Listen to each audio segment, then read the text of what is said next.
I never thought the deepest wound of my life would come not from strangers, not from enemies, but from the very child I had raised, the boy whose small hand once clung to mine when he was learning to walk. I am a woman of 65, a widow who worked alongside her late husband for decades to build a home that carried both our sweat and our dreams. That villa by the lake was not just a property, it was a piece of my soul. A place where Caroline and I had painted our love into every wall, every stone, every beam. After she passed, the lake became the only place where her presence still lingered, soft and warm, like the sun on water. And yet it was at that same lake house where my own son, my flesh and blood, looked me in the eye and told me I no longer belonged. He declared without a tremor in his voice that the home of my heart was now his wife's family's prize. I remember the drive that day, 2 hours through the pine trees, windows rolled down just to breathe in the scent of rain-soaked needles, a smell Caroline always loved. I carried with me a weekend bag, not much, just enough to spend quiet days sanding the porch or repairing what time had worn down. I had planned to sit by the water, to let memories of her laughter ease the loneliness that sometimes pressed too tightly against my chest. But when I turned into the gravel drive, I saw cars already there. Strangers' cars. And on my porch, the porch I had rebuilt with my own hands, sat my son, Ethan, legs crossed in my chair, as if it had always been his. Beside him, Madison, his wife and her parents sipping wine, as though they had claimed not just the furniture but my life itself. He did not flinch when I asked him why. He did not even look ashamed. Instead, he leaned back, his voice calm, and told me that this was their home now. "You're not allowed here anymore," he said. The words carved themselves into me like glass under the skin. My own son telling me I was unwelcome in the place I had built for his mother and me. I wanted to scream, to tear the wine glasses from their smug hands, but my body froze. My face hardened into something they mistook for compliance. I smiled, but it was the kind of smile I knew would one day haunt them. Inside, every muscle trembled with rage. I saw Caroline's knitted blanket draped over the couch, Patricia's glass set carelessly on the cedar coasters I had carved one summer with her at my side. They had already desecrated her memory with their casual invasion. Ethan said I was selfish, that the villa sat empty, unused, wasted. He told me they needed it more than I did, that I was older now, alone. Alone. That word struck like lightning through my chest. He spoke it as if it erased everything I had ever done for him, as if the decades of raising him, of paying for his schooling, his car, his wedding, meant nothing more than a transaction now expired. His voice carried no hesitation, no guilt. He believed with the confidence of entitlement that he could take from me what was never his to give away. I left quietly that night, but inside my silence a storm gathered. The laughter of Madison's parents echoed after me as I walked to my car. It was not just about the house, it was about the erasure of my place in his life. My son had turned me into an inconvenience, a shadow in his new family's picture. And yet, as I drove home through the winding road, memories of Caroline at my side, her hair flying in the wind, her laughter alive, I knew I could not let this stand. Not for me, not for her. At home, the darkness of my empty house pressed around me. I made coffee, sat at my desk, and stared at her photograph. She looked at me with that secret knowing smile, the one that always suggested she saw further into me than I saw into myself. "You'd want me to handle this my way," I whispered. And in that moment, the weight of humiliation gave way to something colder, sharper. This was no longer grief, it was resolve. For years since her death, I had bent myself small to keep Ethan close. I said yes to every request, money for his car, money for their apartment loans, that became gifts, sacrifices I made because I feared losing my last tether to family. I believed foolishly that by giving enough I could keep the image of family alive. But families do not steal from you. Families do not erase your name from the door of your own home. Ethan had crossed a line that could not be uncrossed. I began to plan. I knew foundations both of houses and of men. I knew how to build them strong, and I knew how to dismantle them without the structure realizing it was already failing. Ethan thought he had given me no choice. But in truth, he had given me something else, a deadline. They were moving in next weekend. And in my world, a deadline was never a threat. It was an opportunity. That night I wrote a single line on a notepad. They will never forget this day. The next morning I sought out Marcus Lee, an old ally and sharp attorney who had kept me safe through more than one storm. His handshake was firm, his eyes steady. When I told him my son was trying to hand away my villa, his pen paused, but his face remained unreadable. "Family disputes get messy," he said. "Then I want airtight," I replied. And so, we began. Deeds, trust, protections, records, paper walls that Ethan would never be able to break no matter how loudly he shouted. But I knew legal armor was not enough. Ethan did not fear what he could not see. He thought this was about stubbornness versus inevitability. No, if I was to protect Caroline's memory, I needed to change the terrain to make them understand this villa was never theirs and never would be. That was when Darren, my neighbor, entered the picture. A man with wires and screens, with a love for the kind of tricks that could make a house breathe with shadows and whispers. Together we began to transform the villa into something more than walls and windows. It became a stage, a performance, a guardian with teeth. Motion sensors in the doorways, lights that strobed with disorienting pulses, projectors that threw tall shadows across the hall, speakers hidden in vents ready to whisper, "You shouldn't be here," faucets that roared to life with water when no hand touched them. Every room became a trap, every corner a reminder that this place had an owner, and it was not them. By the time Darren was finished, the villa looked unchanged. But to those who dared to step inside, it would no longer feel like a retreat. It would feel like a warning. I remember standing on the porch that evening, the copper glow of sunset reflecting across the lake. Caroline had loved that hour the way the world seemed to hold its breath before nightfall. As the door closed behind me, I felt something else in the air: anticipation. Soon Ethan would arrive full of entitlement, dragging Madison and her polished parents with him. They would cross the threshold with borrowed confidence, and the house would answer them back. The day came sooner than I expected. A black SUV pulled up first, its polished frame reflecting the morning sun like it belonged to someone important. Out stepped Madison's father, straightening his tie, his chest puffed out as though he had conquered the world. Her mother followed, wrapped in a fur coat despite the mild weather, clutching a handbag that probably cost more than most people's rent. And then Ethan arrived with Madison, his hand wrapped around hers, his head tilted back with the smugness of a man convinced of his own power. I watched from a distance, unseen, as they unloaded their bags.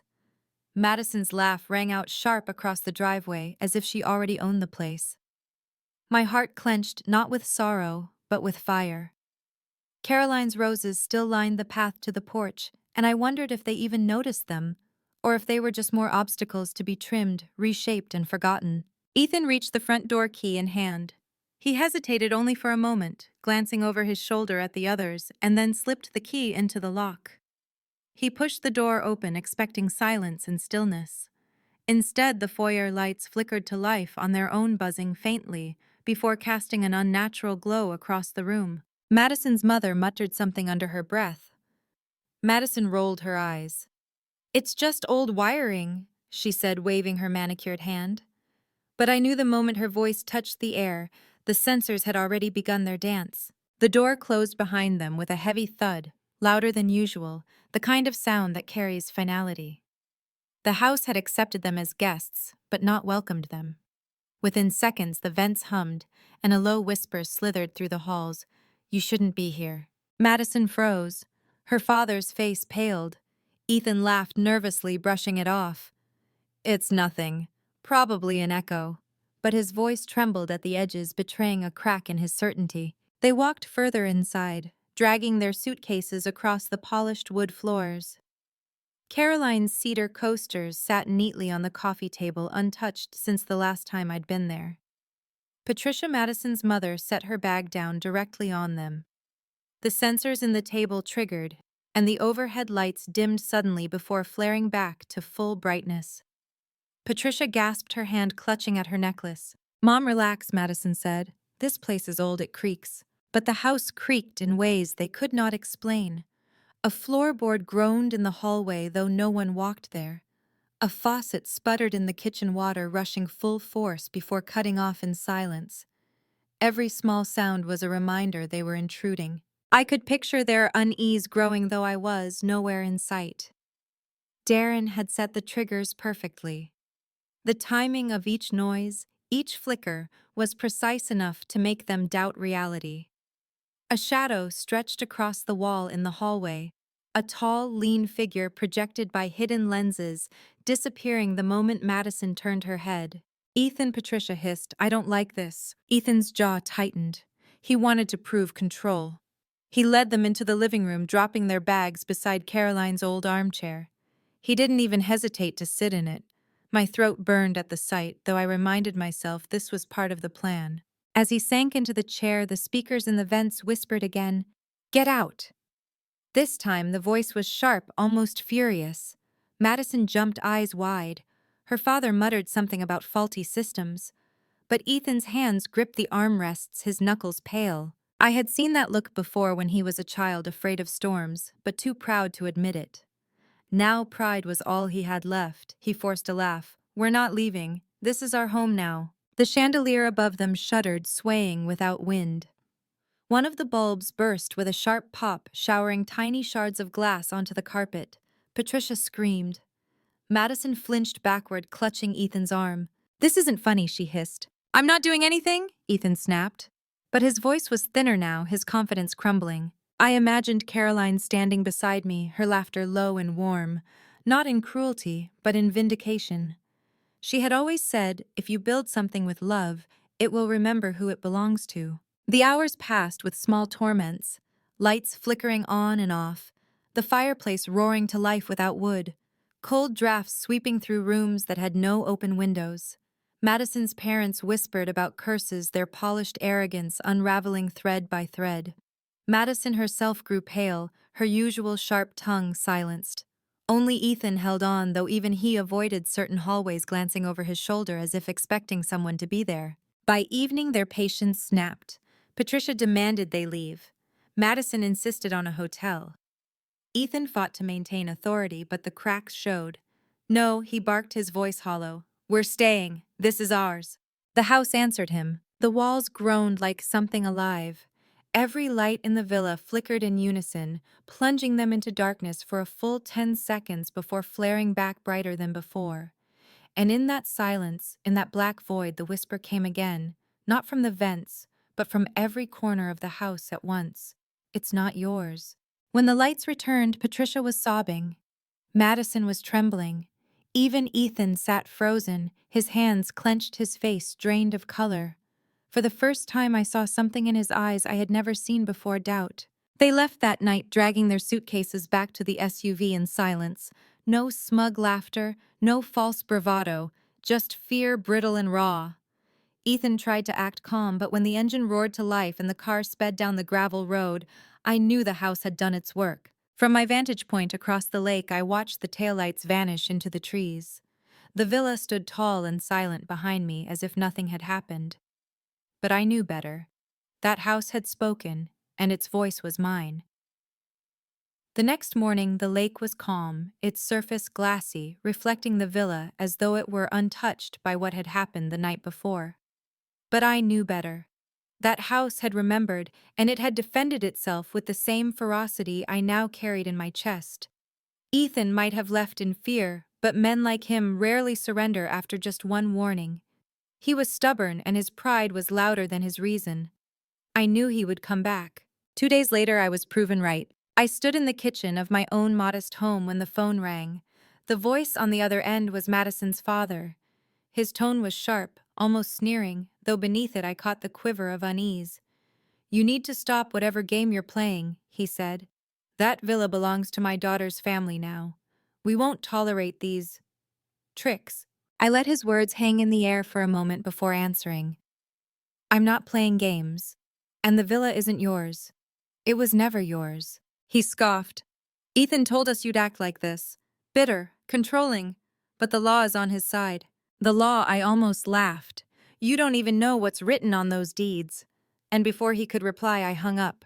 The truth was, Marcus and I had already secured the villa with ironclad documents. Ethan had no right to give it away no matter how loudly he claimed it. But letting them know that too soon would rob me of the chance to teach them a deeper lesson. I didn't want them to simply lose the house. I wanted them to feel it reject them, to understand with every fiber of their being that they didn't belong there.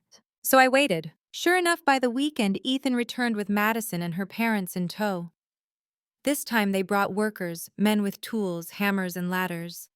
They meant to renovate, to strip away Caroline's curtains, to repaint her walls, to erase the last traces of her from the home we built. The sight of them marching up the gravel path was like knives in my chest.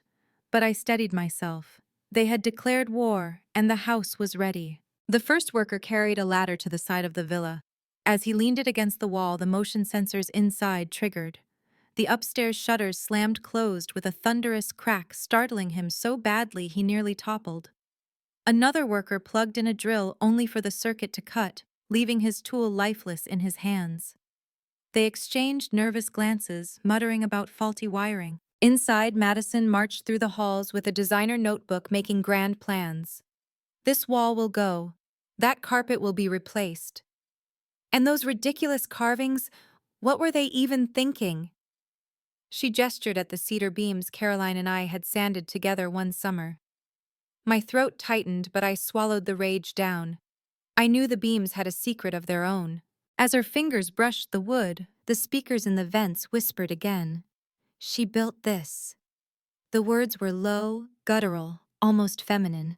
Madison yelped, stumbling back. Ethan rushed to her side, trying to steady her. It's just her, Madison hissed. She's behind this. But it wasn't just me, it was the house. The workers refused to stay past dusk. The lights flickered too often, the shadows stretched too long. They muttered about bad wiring, about drafts, about the air being too heavy. By nightfall, it was only Ethan, Madison, and her parents again. They sat in the living room, clutching their wine glasses too tightly, the bravado stripped thin. That was when the projectors came alive. A silhouette appeared on the far wall, tall, feminine hair flowing as though caught in wind. Caroline, or rather the memory of her I had crafted with Darren's help. The figure didn't move at first. It simply stood there watching them. Madison's mother shrieked. Her father muttered prayers under his breath. Ethan stood, his voice cracking. Who's there? The figure dissolved into mist, fading into the corner as the fireplace roared to life. The voice came again, echoing from every vent. Leave this place. Leave this. Madison grabbed Ethan's arm. We can't stay here, we can't. But Ethan, blinded by pride, shook her off. No, this is mine. I won't let her take it back. His voice thundered through the hall, but even he couldn't hide the tremor beneath it. I almost pitied him in that moment, almost, because this wasn't just about a house anymore. It was about respect, about the bond between a mother and a son that he had shattered. It was about a legacy he had tried to sell for convenience. And if he couldn't learn through love, then he would learn through fear. That night, as they huddled in the master bedroom, the systems Darren had installed wove together in one final crescendo. Faucets turned on full force in the bathroom. Doors slammed open and shut down the hallway. The chandelier swayed violently, though no breeze touched it. And over it all, the voice of the house, my voice rose in a chilling whisper. You do not belong. By dawn they fled again. This time they didn't bother taking their bags. The villa stood silent once more, proud and untouchable. But I knew Ethan would not give up. He would turn to lawyers, to courts, to try and force his way where he was not wanted. And I was ready for that too. Because some battles are fought in shadows, and some are fought on paper. I had prepared for both. Ethan didn't wait long. Within a week, papers were delivered to my door, an official summons. He was challenging me in court, claiming the villa as his inheritance, his right. The sight of his name stamped across those documents sent a chill through me deeper than any winter wind. My own son was dragging me before a judge, not for justice but for greed. I sat at my kitchen table with the envelope spread open, Caroline's photograph resting just inches away. Her smile, caught forever in that frame, seemed to whisper to me, don't let him win. And I knew I couldn't, not just for myself but for her memory, for everything we had built. Marcus met me the next morning in his office, the room smelling faintly of old books and fresh ink. He scanned the documents quickly, his brow furrowing. He's arguing the villa was promised to him verbally, that you held it in trust for him and his family. I almost laughed at the absurdity. Promised Caroline and I built that villa brick by brick. We sacrificed vacations, dinners, luxuries so we could afford that home. How dare he twist it into some imaginary gift? Marcus leaned back in his chair, his fingers steepled. The good news is the deeds are in your name alone. You also transferred the villa into a trust 2 years ago, which means legally, Ethan has no claim. Relief flooded me, but it was short-lived. Marcus's eyes sharpened. The problem isn't legality, it's optics. If he plays this right, paints you as unstable or manipulative, he might sway the court of opinion even if he loses the law. We need to be ready. And so we prepared. Every receipt, every bank transfer, every record of the repairs and taxes paid solely by me, I gathered them all. Each page was a stone in the wall I was building around Caroline's memory. But I also kept one card close, tucked away where no one could reach it yet. A letter Caroline had written years before, leaving everything explicitly in my hands. She had trusted me with our home, with our legacy. That letter was her voice, her will, and I would let it speak when the moment demanded it. The first hearing arrived on a gray morning, the sky heavy with clouds. I walked into the courthouse with my head high, though inside my chest felt like it might collapse. Ethan was already there, sitting with Madison at his side. She was dressed like she belonged on the cover of some glossy magazine, her lips pressed into a smug smile. Her parents sat just behind them, whispering and nodding, their eyes gleaming with confidence. Ethan didn't look at me, not once. When the judge entered, the room settled into silence. Ethan's lawyer rose first, spinning a tale of neglect and selfishness. He painted me as a lonely widow hoarding a grand villa she no longer used, while my son, the dutiful child, only wanted to breathe life into it again. Madison even dabbed at her eyes as if the thought of family unity moved her. It was theater, cheap and obvious, but I could see some jurors shifting in their seats, uncertain. Then it was my turn. Marcus stood, his voice calm but commanding, presenting the deeds, the trust, the financial records. He explained clearly that the villa had never been promised to Ethan, that every bill had been paid by me, that the law was crystal clear. Then slowly he slid Caroline's letter across the table, asking the judge's permission to admit it into evidence. My breath caught as the words were read aloud. To my beloved husband and partner, this villa is yours now and always, for as long as you live. No one else has the right to it, for it was our dream, and you must protect it as I would have. The courtroom was silent. Ethan shifted uncomfortably. Madison's confident mask cracked for the briefest moment. But the judge didn't end it there. Mrs. Caldwell, he said, his gaze steady on me. Do you wish to say anything yourself? I rose slowly, my knees trembling, but my voice, when it came, was steady. Your Honor, I am not here because I want to hoard a house. I am here because my son tried to erase me from my own life. That villa is not just walls and windows, it is where my late wife's laughter still lives. It is where we raised Ethan, where we built every memory that made him the man he is today. To have him tell me I am not welcome, there was not just theft, it was betrayal. My voice broke just slightly, but I let it. The truth of it needed no polish. I will not let her memory be desecrated. I will not let my son's greed erase what we built. When I sat down, the silence in the courtroom was heavy. Even Ethan's lawyer seemed shaken. The judge cleared his throat. We will reconvene with a ruling in 2 weeks. As we filed out, Ethan finally looked at me. His eyes were filled with something I hadn't seen in years, not love, not even anger, but uncertainty. He had thought I would fold. He had thought I would be silent, pliable, weak. Instead, I had stood taller than I ever had before. Outside the courthouse, Madison hissed at him, her voice sharp. I couldn't hear the words, but I saw the way her hand gripped his arm, her nails digging into his sleeve. Her parents stood off to the side, their polished arrogance beginning to crack. And for the first time since this nightmare began, I felt hope stir in my chest. But I also knew the battle wasn't over. Courtrooms are not the only places where wars are fought. Ethan would try again. Madison would push him harder. They wanted the villa and they would not stop. I whispered to myself as I stepped into the cold air, then neither will I. 2 weeks stretched into an eternity.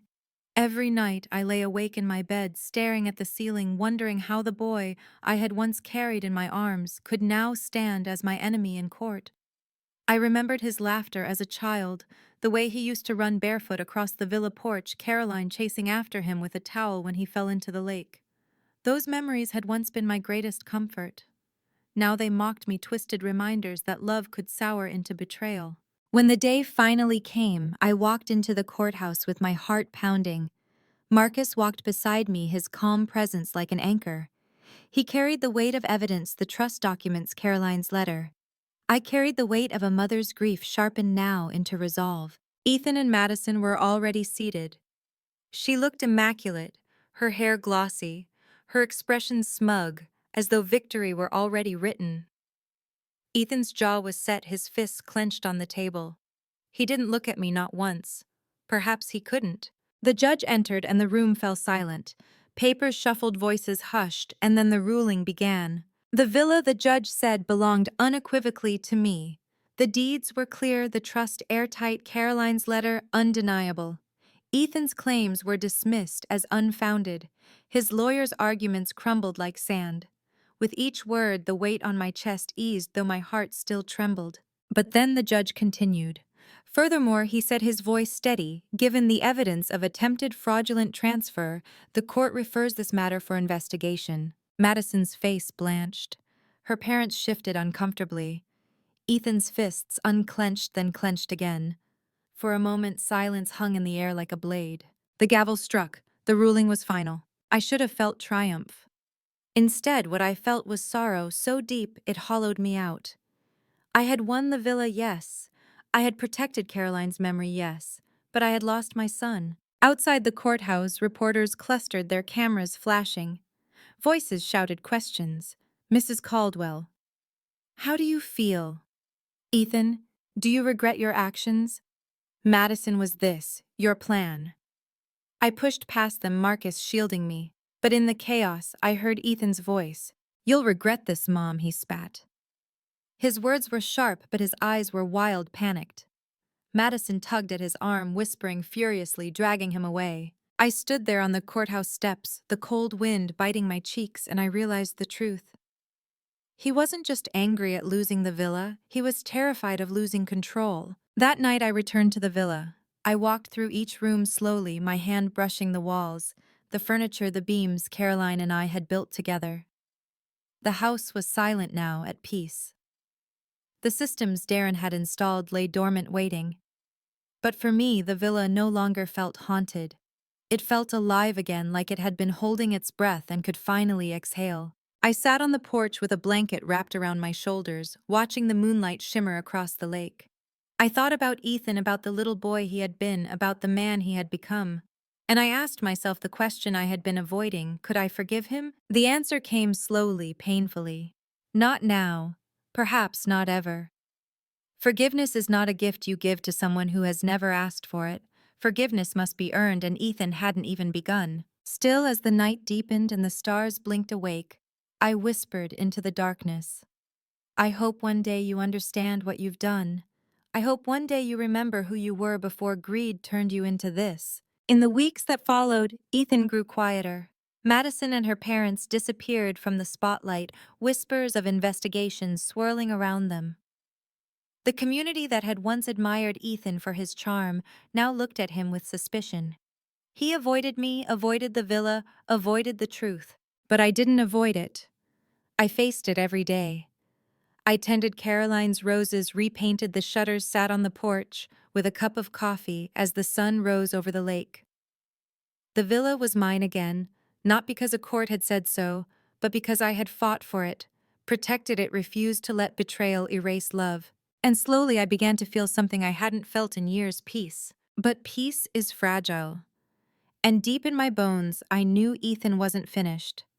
Pride is a poison that lingers, and men like him rarely accept defeat gracefully.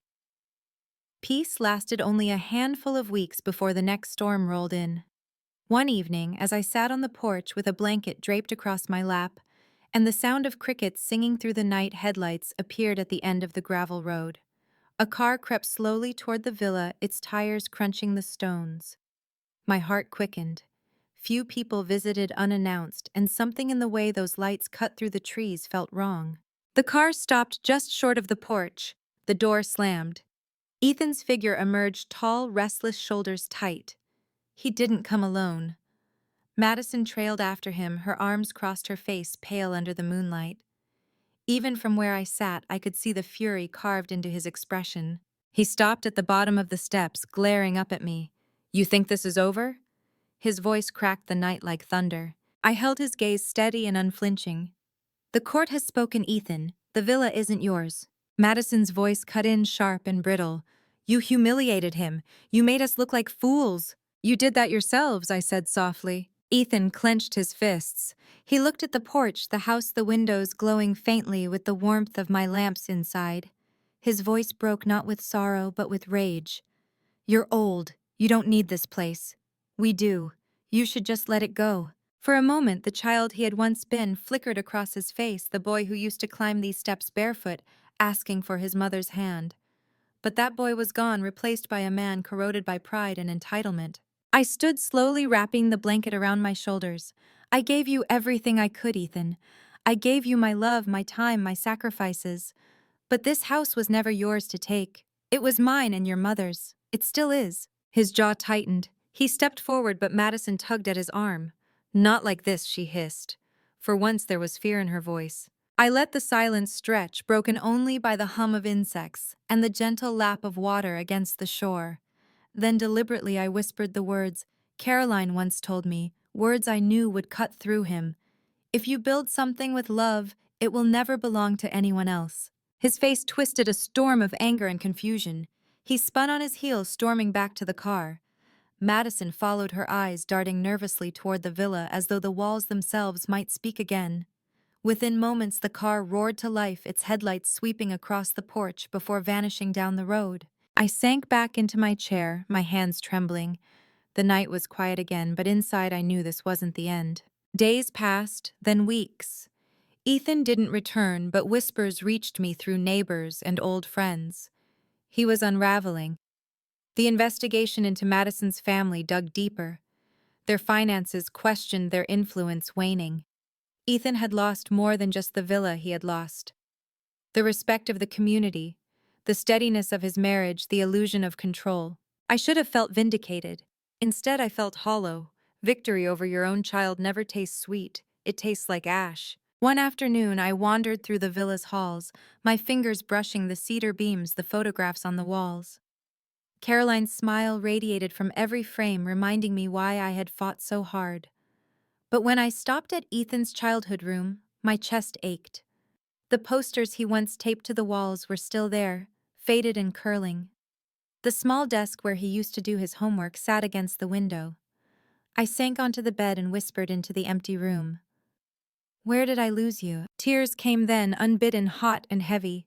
I pressed my face into my hands and let them fall. Not for the villa, not for the battles won, but for the son who had turned into a stranger before my eyes. That night I dreamed of Caroline. She stood by the lake, her dress fluttering in the breeze, her eyes soft but unyielding. She reached out to me, her voice gentle. "You've done what you had to. But remember, love and grief live in the same breath." I woke with the sunrise spilling through the curtains, her words echoing in my chest. I had fought to protect what was ours, and I had won. But the cost was steep, and I carried it with me like a shadow. Still, as I stepped onto the porch with my coffee and looked out over the still waters, I knew one truth with absolute certainty: the villa would endure. Caroline's memory would endure. And I thought Scarred would endure too. Ethan might come back, or he might vanish from my life forever. But either way, I would no longer bend. I would no longer break. This villa was my fortress, my sanctuary, my testament to the love I once shared. And no betrayal, no courtroom, no greed would ever take that away. Winter settled in like a heavy quilt, blanketing the villa in silence. Snow gathered on the roof, icicles glistened from the porch, and the lake froze into glass. The stillness should have been peaceful, yet every creak of the wood, every groan of the wind pressed against my nerves. I knew Ethan. I knew his pride. He wasn't finished. The call came late one night, the old phone rattling on my bedside table. When I answered, there was only breathing at first. Then his voice low and trembling. "Mom, I just wanted to see if you were okay." My hand froze around the receiver. For a moment, I thought I was speaking to the boy he once was, the child who used to call me from summer camp homesick and lonely. But the silence that followed was too heavy, too sharp. This wasn't care, it was something else. "I'm fine," I said cautiously. "Why are you calling?" I need money." His words dropped like stones. Anger flared hot in my chest. After everything, after trying to take my home, dragging me through court, humiliating me, you dare ask me for more. He didn't argue. He didn't even defend himself. He just hung up. The line went dead and I sat there staring at the phone, my pulse racing. That was Ethan now, a hollow shell reaching out only when his greed outweighed his shame. The following week, rumors swirled. Madison had left him. The investigation had cut deep into her family's finances, leaving her scrambling to protect what remained. Her parents had retreated in disgrace. Ethan was unraveling debts, piling reputation shattered. He no longer had Madison's polish to shield him. He was just a man stripped bare, exposed for what he had become. Still, part of me ached. He was my son, my blood. I remembered the way he used to fall asleep on my chest as a baby, the way he clung to me when Caroline scolded him. Love does not dissolve no matter how poisoned it becomes. But trust is fragile, and once broken, it is nearly impossible to mend. I visited Caroline's grave that Sunday. The snow crunched under my boots, the cold biting my cheeks. I laid roses on the stone, brushing snow from her name. "I did it, Caroline," I whispered. "I kept the villa safe. But I don't know if I've lost him forever." The wind answered, rattling the bare branches. I imagined her voice within it. "Some losses are not yours to carry. Let him bear the weight of his choices." Days turned into weeks, and slowly I began to breathe again. I filled the villa with warmth fires in the hearth, the scent of fresh bread music echoing off the walls. Neighbors came by, bringing pies, sharing stories, offering comfort. The house no longer felt haunted. It felt alive. It was mine in every way that mattered. But one evening, as I closed the shutters, I saw a figure standing at the edge of the frozen lake. Tall shoulders hunched familiar. Ethan. He didn't come closer. He didn't knock on the door. He just stood there staring at the villa, at the life he had tried to claim. Snow fell around him, coating his hair, his jacket. After a long while, he turned and walked away, disappearing into the trees. I didn't follow. I didn't call out. Some distances cannot be bridged with words. That night, I sat by the fire, Caroline's blanket around my shoulders, and I finally allowed myself to rest. I had fought. I had endured. I had protected what mattered most. And though my heart ached for the boy I once knew, I understood something vital: I couldn't save him from himself. The villa would remain standing tall against every storm. My love for Caroline would remain unshaken by betrayal.